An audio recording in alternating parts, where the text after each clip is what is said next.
2022년 사순절 수요 기도회를 기후위기 시대의 성경 읽기라는 주제로 지금 오늘 마지막 시간에 이르렀습니다. 창세기부터 시작해서 계시록에 이르렀는데요. 성경에 나오는 중요한 6곡지 우리 시대에 필요한 말씀들을 묵상해 오고 있습니다. 사실 매스컴이나 많은 책들이 전문가들이 기후위기입니다, 생태위기입니다 이렇게 이야기하면 여러분 좀 느껴지신가요? 기후위기라고 생각되신가요? 오늘도 저희가 말씀을 준비하면서 그냥 기후위기 그러고 구글에 쳐봤더니 검색되는 그 기사들이 꽤 여러 개 있습니다. 그러니까 거의 매일 기후위기에 대한 뉴스가 있고 소식들이 있는데 저에게 관심을 끌었던 것은 나오미 클라인이라고 하는 캐나다 저널리스트가 쓴 청소년을 위한 기후위기라는 책 출판 소식이었습니다. 그는 다음 세대를 위해서 청소년들이 기후위기에 응답해야 합니다 하면서 2번 지구는 없습니다. 지구는 불타고 있습니다. 우리의 미래를 없애지 마십시오 하면서 청소년들이 전 세계적으로 이 문제를 어떻게 바라보고 어떻게 행동하고 있는지 리포트처럼 이렇게 해놓은 책이었습니다. 사실 전문가들이 또 국가에서는 2050년까지 탄소 중립 실천하겠다고 매번 정부가 그러고 또 기업에서는 ESG 해가지고 2025년부터 적용되는 새로운 법규에 따라 움직여가고 시스템을 바꿔가는데 실은 저희가 별 관심은 없습니다. 내 삶에 기후위기가 실감이 나지가 않고 여전히 내 문제라고 여겨지지 않기 때문이라고 생각됩니다. 그런데 정말 그런가? 이 문제가 정말 우리가 관심을 갖지 않아도 되는가? 특별히 신앙인은 어떻게 해야 되나? 이 질문이 저에게는 근본적인 질문인데요. 여러분 중에 또 어떤 성도님들은 이제 목사님 그 기후위기는 제가 이해하겠으니까 구체적으로 뭘 할 건지 이야기해 주십시오. 또 이런 분 계십니다. 내가 뭘 해야 되는지 실천 방안을 제시해 주십시오. 또 이렇게 말씀하시는 분들도 계시는데요. 제가 이 기후위기를 바라보고 신앙을 이해할 때 우리가 무엇을 할 건가는 급한 일은 아니라고 늘 생각은 듭니다. 물론 행동을 해야 되는데 행동을 하기 이전에 저희 그리스도인들은 말씀 안에서 성경 말씀 안에서 우리가 왜 응답을 해야 되는지 그 이유를 찾아야 어떤 일을 하더라도 지속적으로 할 수 있고 확신 있게 할 수 있다고 믿습니다. 그래서 저희는 성경을 보다 진지하게 읽을 필요가 있고 성경 안에서 하신 말씀에 응답할 필요가 있습니다. 그래서 이 수요 기도회 때 지금 6곡지를 읽어오는데요. 오늘은 굉장히 그 중요한 질문 중에 하나입니다. 저 하늘에는 눈물이 없네, 거기는 슬픔이 없네. 여러분 많이 불렀던 찬양 중에 하나 있죠. 그 가사가 맞을까요? 그 가사가 성경적일까요? 저 하늘에는 눈물이 없네, 저 하늘에는 고통이 없네, 거기는 기쁨만 있네. 제 찬송을 이렇게 부르는데 그 가사가 성경적일까요? 질문입니다. 어떤 기독교인들은 예수님이 재림하시고 최후 심판 후에 하나님이 새 하늘과 새 땅을 만들 것인데 굳이 우리가 생태계 파괴를 고민할 필요가 있을까? 그러니까 주님께서 다시 오시고 세상의 심판 끝날 주님께서 새 하늘과 새 땅 만드실 건데 우리가 왜 지구 이 환경 파괴됐다고 염려하고 행동해야 합니까? 이렇게 묻는 거죠. 그것보다 개인 구원이 더 중요하니 이 문제에 더 신경 써야 합니다 라고 이야기합니다. 정말 성경은 그렇게 이야기할까요?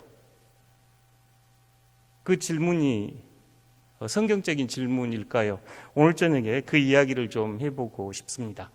그 이야기 하기 전에 요한계시록 이야기 잠깐 하겠습니다. 요한계시록에는 상징과 이미지와 숫자 등이 굉장히 많고 뿐만 아니라 구약을 잘 알아야 해석이 가능하기에 요한계시록을 읽어도 이게 무슨 말인가 하는 생각들이 많이 들 겁니다. 뿐만 아니라 이 요한계시록은 우리가 잘 알듯이 많은 이단들이 자기 뜻대로 자기 입맛대로 해석하면서 왜곡을 일삼는 성경이기도 합니다. 대부분의 이단들은 이 요한계시록에서 자신들의 뒷받침하는 이야기를 가져오거든요. 이럴 때 저희가 요한계시록, 물론 요한계시록뿐만 아니라 성경을 읽을 때 하나쯤 이렇게 생각해 보면 좋을 그림이 있는데, 이제 성경 해석을 가리킬 때 보통 쓰는 그림 중에 하나입니다. 일자라고 써진 저 왼쪽에 한 마을이 있고, 2라고 하는 강이 있고, 3이라고 하는 다리가 있고, 4라고 써진 그 십자가 있는데, We are here, 우리가 여기 있습니다. 그리고 5는 앞으로 미래입니다. 그림 혹시 보이신가요? 일자, 그 왼쪽에 써진 일자는 성경이 기록된 시대, 그러니까 성경이 기록될 당시의 그 마을입니다. 오늘 저희가 요한계시록을 읽으면 2000년 전, 특별히 요한계시록은 저희가 이제 성경에서 요한이 반모섬은 유배지입니다.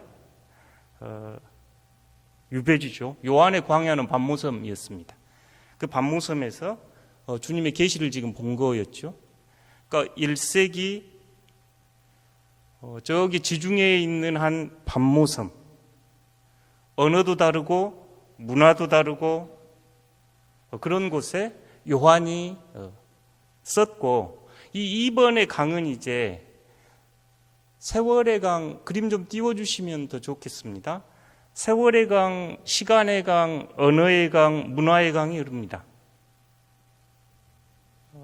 4번이 지금 우리 있는 데거든요. 4번이 우리가 살고 있는 전남 순천이라면 요한에 있었던 그 1세기 초대교회 상황과 로마 제국의 그 식민지 상황 하에서 썼던 요한의 언어, 요한의 문화,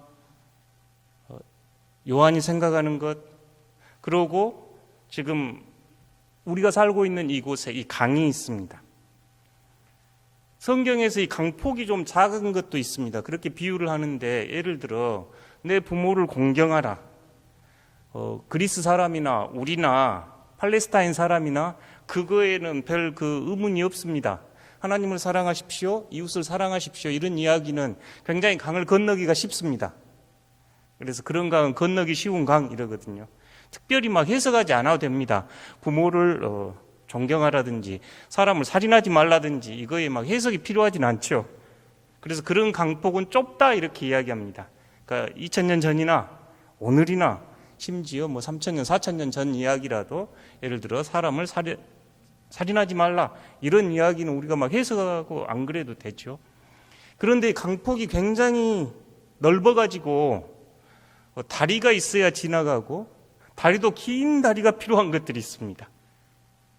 그러니까 2000년 전, 3000년 전 이야기하고 오늘 이야기하고 해석을 하기 위해서 다리가 필요할 때 이 다리를 흔히 이제 공부를 시킬 때 해석학 그럽니다. 그 한국 학생들이 굉장히 어려워하는 게 해석학인데, 철학적 주제가 많아서 해석하기 굉장히 좀 어려운 주제로 성서신학을 공부할 때인데, 해석학인데, 이 가장 긴 다리 중에 하나가 요한계시록의 다리입니다. 계시록의 다리는 굉장히 길어요. 그러니까 많은 해석학적 툴이 필요하고, 많은 지식이 필요하고, 많은 성경적 이해가 필요하기에 숫자와 상징, 이미지, 그림, 문학 구조 이런 걸 연구하기 위해서 이 긴 해석학의 다리를 건너야 하는 게 요한복음의 어려운 중에 하나입니다. 그리고 우리가 있는 자리에 이 말씀이 어떤 의미가 있을까? 4번이고, 성경은 그렇게만 읽는 게 아니라 이제 5번 미래를 향해서 이 말씀은 어떤 의미가 있는가? 이런 단계로 저희가 성경을 읽고 해석을 하고 우리 삶에 적용하고 앞으로의 삶의 안내자로 삼습니다. 실은 이 그림을 안 봐도 여러분들도 이 과정을 실은 겪습니다. 이 과정을 지나서 2000년 전 쓰여진 이 텍스트를 오늘 나의 말씀으로 받아서 생명의 양식으로 삼아갈 때 여러분 안에는 이 보이지 않는 강을 건너는 작업들이 쭉 있지요. 계시록이 그러다 보니까 긴 요 해석학의 다리를 건너다 보니까 다른 내용보다 조금 어려운 것도 사실입니다. 서두에 말씀드렸듯이 그러다 보니까 이 이단들이나 소종파 운동에서 계시록에 대한 이야기가 많은데, 여러분 계시록을 읽을 때 이렇게 좀 읽으시면 좋겠습니다 하고 제안을 몇 가지 들어보는데요. 계시록은 무서운 심판을 예언하는 미래 중심적 책이 아닌 현재 중심적 책입니다. 이 말이 얼른 이해가 잘 안 될 수도 있는데, 실은 요 계시록은 1세기 로마라고 하는 구체적인 상황 속에서 로마 제국의 황제를 우상화시키고 그 당시에 억압받았던 그리스도인들에게 주어진 책이었습니다. 그 당시 1세기에 억압받았던 그리스도인들이 이 책을 통해서 하나님의 심판과 어린 양의 진노를 통해 폭력으로 점철된 역사가 종식되고 새로운 세계가 시작된다는 꿈과 희망의 메시지가 계시록에서 굉장히 중요합니다. 계시록은 그래서 저항의 책, 해방의 책이라고 하는 별명을 가지고 있는데, 일제 식민지 때 일본 제국은 저희 한국 그리스도인들에게 책을 금한 책들이 있었는데요. 출애굽책 못 읽겠습니다. 출애굽기가 해방 이야기이죠. 계시록을 못 읽겠습니다. 계시록은 꿈과 희망을 주는 책이었거든요. 억압된 구조에 저항해서 해방을 꿈꾸는 노래가 계시록에 담겨 있었기에 일제는 저희 식민지 시대에 이 계시록을 못 보게 했던 책이기도 합니다. 1세기 책이지만 여전히 우리에게 중요한 것은 황제라고 하는 우상 숭배와 물질이라고 하는 만몬 숭배에 대한 저항이 이 계시록의 중심 주제로 있기 때문에 그렇습니다. 그 상황은 지금 우리하고 비슷합니다. 또한 많은 이단 사이비는 계시록을 읽으면서 그 시대와 상황을 외면하고 문자적으로 읽으며 왜곡시키고 있습니다. 오늘 저희가 계시록 21장에 그 새하늘과 새 땅, 이단 신천지가 요 말 따온 겁니다. 한문으로 신천신지거든요. 많은 사이비 이단들이 이 상징을 비유풀이하면서 자신들의 입맛에 따라 왜곡하는 게 또 이 계시록 성경이네요. 뿐만 아니라 문자 근본주의자들은 계시록이 마치 세기의 종말이라는 종착역을 향해서 달리는 열차의 시간표라고 생각하고 지금이 종말했다라고 또 주장하기도 합니다. 저희가 계시록을 볼 때 좀 유의할 것은 이 계시록이 쓰여진 당시 이 로마 제국은 그리스도인들을 신앙을 포기하게 하기 위해서 그들을 유혹하기도 하고 때로는 압제하고 그 상황 안에서 고난받는 그리스도인들, 고난받는 약자들이 하나님을 예배하고 로마 제국에 대항하도록, 우상에 저항하도록 신앙을 끝까지 지킬 것을 요구했던 책이 이 계시록입니다. 이 계시록을 다음에 기회가 되면 한 장씩 읽어가면 좋겠다는 생각은 듭니다. 물론 저희 새벽 예배 때 몇 년 전에 저희가 계시록 본문을 함께 묵상을 나눈 적은 있습니다만, 다음 기회에 계시록을 조금 더 체계적으로 읽어보기를 소망하면서 계시록을 생각할 때 그 시대와 우리 시대의 긴 해석학의 다리가 좀 필요한 책이구나 뿐만 아니라 이 계시록이라고 한 책이 구체적 1세기 로마 제국의 그 불의와 통치에 저희 그리스도인들에게 변절과 순교를 요구하는 그때에 저항했던 예배의 책, 해방의 책, 소망을 꿈꾸었던 책, 이 정도 기억하시고 계시록을 보시면 좋겠다 싶습니다. 이제 계시록 21장 새하늘과 새 땅 비전입니다. 다시 한번 성경 말씀을 주목해 보십시오. 말씀이 그렇게 어렵지는 않습니다. 또 내가 새하늘과 새 땅을 보니 처음 하늘과 처음 땅이 없어졌고 바다도 다시 있지 않더라. 나는 새하늘과 새 땅을 보았습니다. 처음 하늘과 처음 땅은 사라지고 바다도 이미 없어졌습니다. 2절 주목해 보셔야 됩니다. 또 내가 보매 거룩한 성 새 예루살렘이 하나님께로부터 하늘에서 내려오니 그 준비한 것이 신부가 남편을 위하여 단장한 것 같더라. 하늘에 있는 새 예루살렘 성이 지금 하늘에서 땅으로 내려옵니다. 하늘에서 지금 땅으로 내려오는데, 하나님이 계신 여기서 새 예루살렘은 지금 하나님이 계신 성입니다. 하나님이 계신 새 예루살렘 성이 땅으로 내려왔습니다.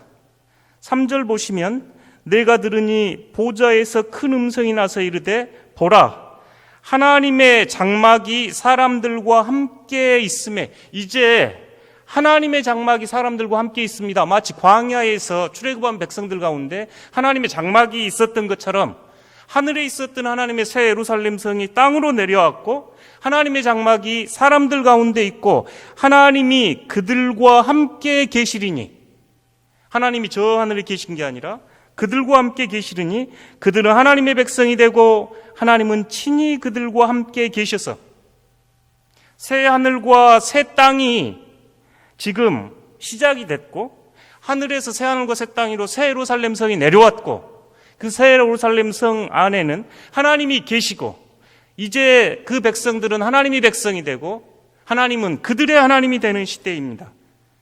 4절입니다. 모든 눈물을 눈에서 닦아주시니 다시는 사망이 없고 애통하는 것이나 곡하는 것이나 아픈 것이 다시 있지 아니하리니 처음 것들이 다 지나갔음이러라. 저희가 서두에 찬송가 이야기할 때 저 하늘에는 눈물이 없네, 거기는 슬픔이 없네, 고통이 없네 할 때 요 21장 4절 9절입니다. 저 하늘에 눈물이 없고 고통이 없는 게 아니라 새 하늘과 새 땅 위로 임하시는 새 예루살렘에 눈물이 없고 고통이 없는 그때입니다. 실제로 이 눈물, 사망, 애통, 고가는 것, 아픈 것, 이것은 1세기 로마 제국에서 신음하고 박해받았던 그리스도인들의 고백이었습니다. 매일 죽어나가고 매일 순교의 길을 걸었던 그들에게 이제 하나님의 새 하늘과 새 땅이 임하면 로마 제국의 시대가 끝나고 기쁨의 날로 전환될 것을 이야기하고 있지요. 5절 말씀입니다. 보좌에 앉으신 이가 이르시되 보라, 내가 만물을 새롭게 하나로. 보좌에 앉으신 이는 하나님입니다. 저희가 만물 계속 봐옵니다. 그리스도를 이해할 때 만물의 주 이렇게 이야기했는데요, 하나님께서 내가 만물을 새롭게 하노라 지금 선언하시는 내용입니다. 다시 한번 이제 정리해 보겠습니다. 1절에 새 하늘과 새 땅, 처음 하늘과 처음 땅이 없어지고 새 하늘과 새 땅으로 대체됩니다. 그것은 바벨론, 지금 계시록 안에서는 바벨론이라고 표현됐고, 그 초대교회 성도들에게는 로마 제국입니다. 로마 제국의 질서가 끝나고 모든 피조물의 치유와 완성으로서 새 하늘과 새 땅이 시작이 됩니다. 거룩한 성 예루살렘에는 의로운 이, 순교했던 이들과 살아서 신앙을 지키는 이들이 그 성에서 지금 함께 모여 평화로운 공동체를 이룹니다. 3절에 하나님은 더 이상 하늘에 계시지 않고 땅으로 내려온 새 예루살렘에 계십니다. 하나님의 영광이 그 도성에 가득하고, 계시록에 보면 이제 새 예루살렘에는 성전이 따로 없습니다. 왜냐하면 그 성 안에는 하나님의 영광이 가득하기 때문입니다. 새 하늘과 새 땅, 하나님과 사람이 공존하는 새로운 창조, 구원의 완성이 보여지는 구절입니다. 창조의 완성이고 구원의 완성입니다. 5절 내가 만물을 새롭게 하노라, 이 말은 새로운 창조의 이야기입니다. 불순종과 죄가 제거된 새로운 창조라고 이야기합니다. 그리스도의 부활 안에서 저희 사람이 새롭게 변화되듯이 만물 또한 완전히 변화를 맞이할 것을 이 요한은 지금 바라보고 있습니다. 성경 안에서 저희가 창조 이야기는 매우 역동적입니다. 창조 이야기는 창세기에서 끝나는 게 아니라 지금 새 하늘과 새 땅에 이르기까지 성경 전체에 흐르는 이야기입니다. 창조는 계속 지속이 되고 있고 종말로서 새 창조가 완성입니다. 하나님은 끊임없이 세상을 새롭게 빚어가시는 하나님입니다.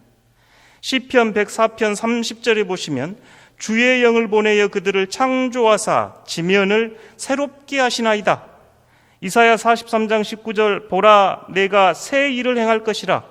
요한복음 5장 17절 내 아버지께서 일하시니 창조주 하나님께서 일하시는 일은 창조의 일입니다. 나도 일한다. 예수님께서 말씀하셨습니다. 고린도후서 5장 17절에서 바울은 누구든지 그리스도 안에 있으면 새로운 피조물이라. 이전 것은 지나갔고 새 것이 되었다라고 이야기합니다. 계시록 21장 지금 5절에도 보좌에 앉으신 하나님께서 내가 만물을 새롭게 하노라라고 말씀하십니다. 하나님의 은혜는 창조와 계속적 창조 그리고 완성으로서의 창조를 오늘 계시록은 보여줍니다. 여러분, 이 말씀 읽으시면서 어떤 생각 드신가요? 저희는 성경을 읽으면서 하나님께서 창조하신 심히 보기 좋았다 하셨던 그 창조 세계가 인간의 죄와 타락으로 큰 영향을 받은 것을 알고 있습니다. 그렇다면 하나님께서는 이 창조 세계를 폐기 처분하실까요? 이 창조 세계를 완전히 버려두고 뭔가 다른 곳으로 가실 거라고 생각을 하신가요? 아니면 만물이 완전히 새롭게 갱신될 것이라고 생각하신가요? 이 질문은 저희 그리스도인들에게 중요합니다. 많은 그리스도인들이 이 지구가 주님께서 다시 오시면 완전히 폐기될 것이라 생각을 하거든요. 그러니 생태계가 파괴되고 창조세계가 신음해도 우리와 무관한 일이라 생각하기 때문에 그렇습니다. 그런데 오늘 계시록은 어쩐가요? 하나님께서는 이 땅을 새 하늘과 새 땅으로 완전히 바꿀 것이라 말씀합니다. 성경에서 구원은 영적인 문제에 제한하지 않습니다. 오히려 생명을 파괴하는 모든 것에서 하나님은 백성과 땅을 구원하셔서 백성과 땅을 태초에 아름다웠던 그 모습으로 회복시키시는 것에 대해서 이야기합니다. 새 하늘과 새 땅은 성경에서 지속적으로 나오는 주제 중에 하나입니다. 이사야 65장 17절, 66장 22절, 베드로후서 3장 13절에서 이 새하늘과 새 땅은 계속 등장하는 주제입니다. 뿐만 아니라 예수님께서 마태복음 19장 28절에서 세상이 새롭게 되어 인자가 자기 영광의 보좌에 앉을 때라고 말씀하시면서 세상이 새로워지는 질적 변화에 대해서 말씀하십니다. 사도행전 3장 21절에서 베드로는 설교를 하면서 만물이 회복되실 때까지라는 말씀을 하면서 하늘이 마땅히 그를 받아두리라라고 이야기합니다. 이런 성경 구절들은 하나님께서 이 지구를, 우리가 살아가는 이 땅을 폐기 처분할 것이 아니라 하나님께서 이 땅을 새롭게, 질적으로 새롭게 창조하실 것임을 증거하는 본문들입니다. 물론 성경 안에는, 성경을 읽다 보면 마태복음 24장 35절, 베드로후서 3장 7절, 10절에서 13절, 계시록 20장 11절 등을 보시면 마치 이 세상이 폐기되고 다른 세상이 오는 것처럼 이야기합니다. 그러나 대부분의 신학자들은 새 하늘과 새 땅이 이 지구를 폐기할 것을 의미하지 않는다고 이야기합니다. 하나님은 새 하늘과 새 땅을, 만물을 새롭게 하시는 하나님입니다. 하나님은 만물을 폐기하시는 분이 아니라 완성하시는 분입니다. 하나님은 이 세상을 그지없이 사랑하셔서 자신의 아들을 이 땅에 보내셨고, 예수님은 십자가 위에서 피를 흘림으로써 모든 피조물의 치유로서 구원을 완성하시어 하늘과 땅의 모든 것을 화해와 평화로 이루신 분입니다. 궁극적으로 맞이할 하나님 나라는 하나님과 사람과 모든 피조물이 함께 거하는 정의와 평화와 기쁨의 나라입니다. 사랑하는 성도 여러분, 저희가 찬송가나 어렸을 때부터 받은 교육에 익숙해 있어서 성경이 말씀을 해도 성경 말씀을 저희가 잘 믿지를 않지요. 저희가 알고 있는 게 더 중요하다고 생각하거든요. 그러니 성경을 진지하게 다시 보아야 합니다. 성경을 진지하게 다시 보아야 합니다.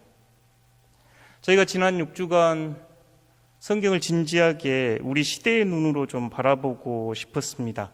이 기후위기 시대에 저희 그리스도인들이 어떻게 응답해야 하고 성경은 정말 무엇을 말하고 있는지 가능하면 성경이 하는 말씀을 그대로 듣고 싶었습니다.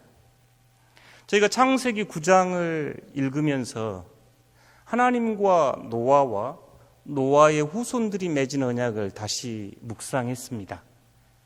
거기에서 아주 여러분 기억하시겠지만 하나님은 이 언약의 대상을 사람들에게 한정하지 않고 모든 생물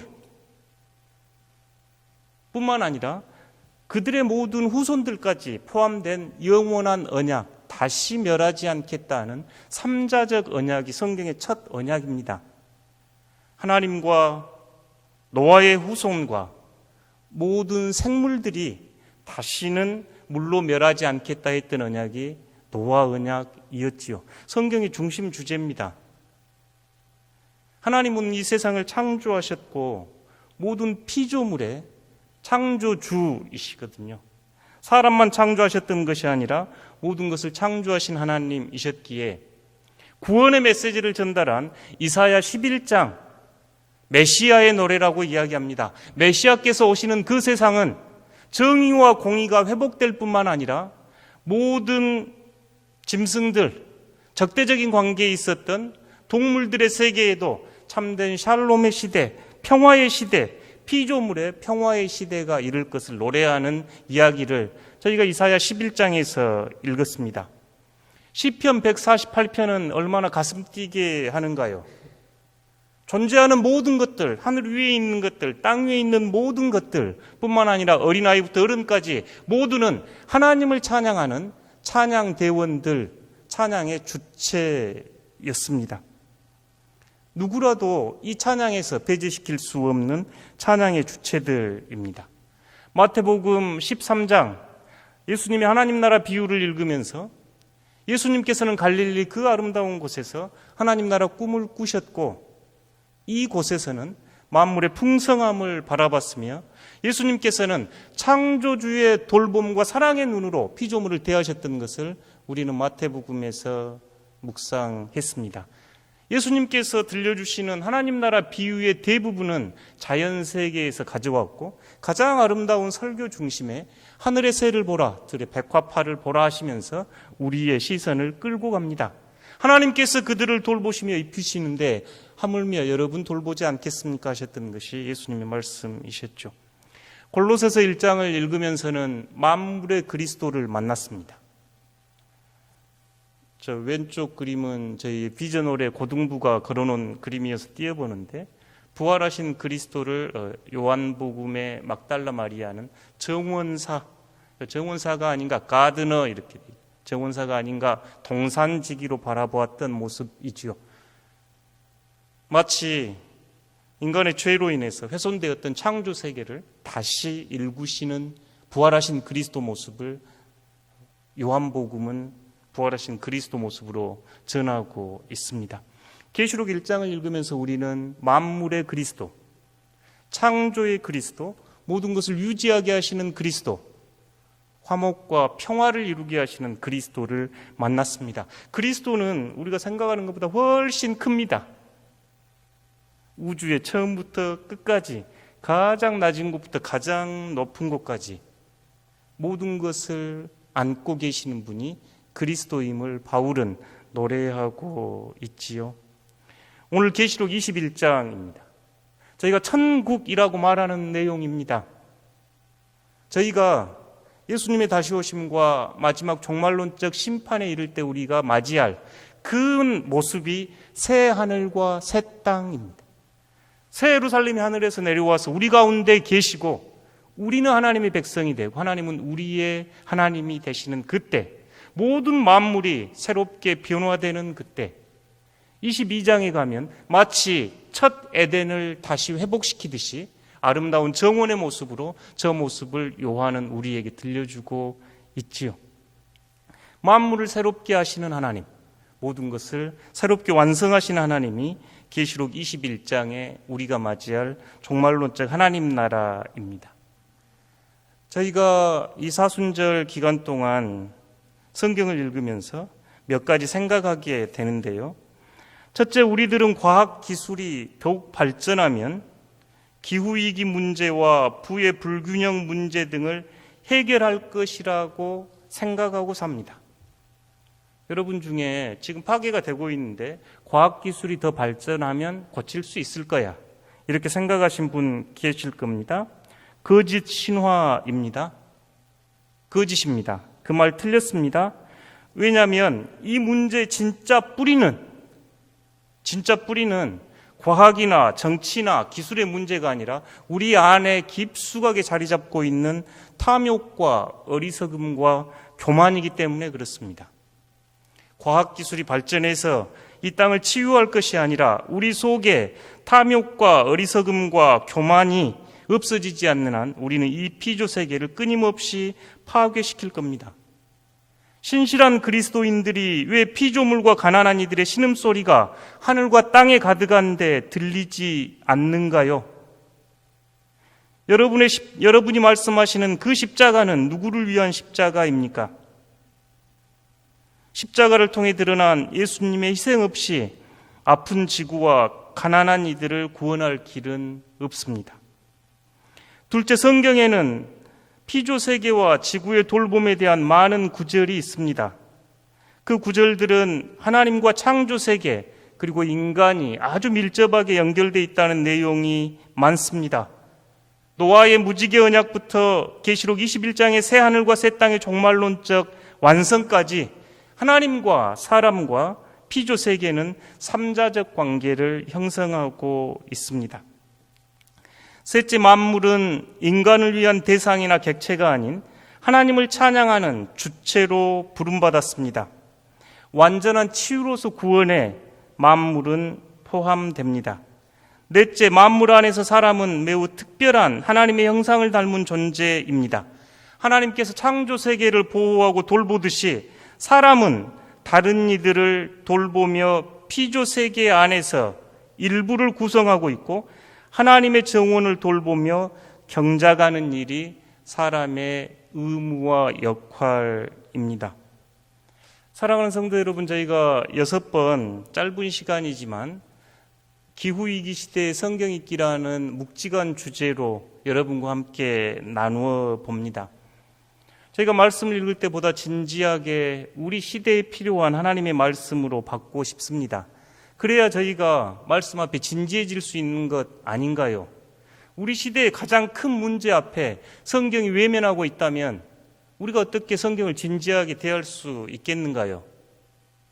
성경은 어느 신학자나 어떤 사상가 이야기보다 훨씬 창조세계 돌봄으로 우리를 초대합니다. 왜냐하면 하나님은 창조주 하나님이셨고 예수 그리스도의 구원은 모든 피조물의 구원, 인간의 구원이었고 성령은 생명의 영이기 때문에 그렇습니다. 그러니 우리가 보다 진지하게 기후위기와 생태위기를 기도의 제목으로, 신앙의 제목으로 삼고 응답할 수 있기를 바랍니다. 마지막으로 주님의 기도, 주기도문의 일부를 담았습니다. 함께 읽어보겠습니다. 아버지의 나라가 오게 하시며 아버지의 뜻이 하늘에서와 같이 땅에서도 이루어지게 하소서. 주님께서 우리에게 가르쳐 주신 기도입니다. 아버지의 뜻이 새 예루살렘이 하늘에서 땅으로 내려오듯이 아버지의 뜻이 이 땅 위에서 펼쳐지기를 주님께서는 기도하라 하셨습니다. 이 땅 위에 하나님의 정의와 평화, 무생명들의 회복이 있기를 이 기도는 담고 있습니다. 그러니 저희가 함께 기도하기 원합니다. 사랑하는 덕신교회 성도 여러분, 생태중심 도시 저희 순천에 삽니다. 생태위기 시대에 많은 한국 교회가 이 문제 어떻게 응답할 건지 묻습니다. 저희 총회도 말씀드렸듯이 기후위기위원회를 발족시키면서 협약을 맺고 캠페인을 진행 중 있습니다. 저는 생태위기 문제에 있으면 순천을 보라 이러고 싶습니다. 순천은 생태중심 도시인데요. 다른 지역에 가서 생태 이야기를 하면 생태가 뭔가 이럽니다. 근데 여러분들은 생태중심 도시 시민으로서 잘 알고 있습니다. 뿐만 아니라 그리스도인으로 우리는 이 창조세계 돌봄이 우리들의 신앙의 의무요, 시대적 요청임을 저희가 알고 있기에 순천에 사는 그리스도인들은 이 문제에서만큼은 가장 앞장서는 그리스도인들 되면 좋겠습니다. 누가 순천에서 기후위기 시대에, 생태위기 시대에 다음 세대를 위해서 어떻게 목회하는지 보라 할 때 저희 덕신교회가 생각나면 좋겠습니다. 덕신교회가 이 문제에 최선을 다해서 응답함으로써 다음 세대가 꿈을 꾸는 교회, 하나님의 말씀에 순종하는 교회, 우리 시대에 주어진 과제에 응답하는 교회가 되기를 소망합니다. 기도하겠습니다.